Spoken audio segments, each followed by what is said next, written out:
So, this movie is a modern fairy tale, but let me explain why it might actually be about power, control, and emotional negotiation.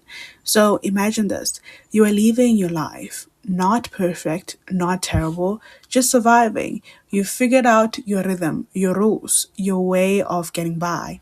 And then one night you meet someone, not someone from your world, someone who feels completely outside of it, polished, wealthy, confident, in a way that doesn't ask permission to exist. They notice you, not casually, directly, and then they make you an offer, not symbolic, not subtle, clear, transactional. You hesitate. Of course you do.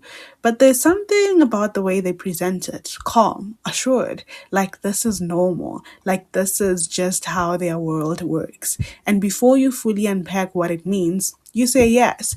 That's the real starting point of Pretty Women. Not the romance, not the shopping montage, not even the iconic ending. It starts with an agreement. The film follows Vivian, a Hollywood sex worker, and Edward, a wealthy businessman who hires her to accompany him for a week.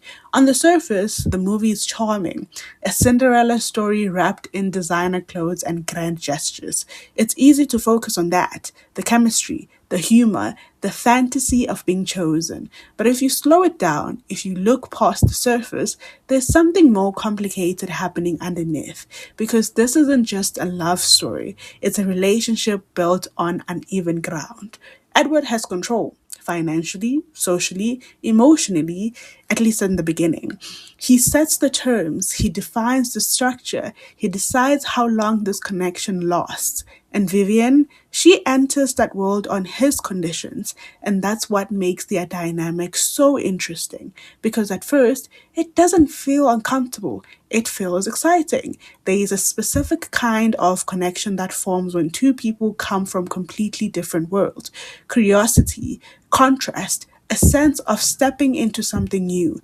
And that space, everything feels heightened. But Pretty Woman quietly asks the question: what happened when affection grows inside a situation that started as a transaction? At first, everything is clearly defined. Time has a price, boundaries are explicit, but then those lines begin to blur. Edward starts to soften. Vivian starts to expect more, not because she's asking for it directly, but because the dynamic itself is changing. And here is where it gets complicated. Because the film frames the shift as romantic, but underneath it's about negotiation. Vivian isn't just navigating feelings, she's navigating value, how she's seen, what she deserves, whether she can exist in Edward's world without being reshaped by it. And Edward, he's learning something too, not just how to care, but how to relinquish control, because his version of connection has always been structured, clean, predictable, contained.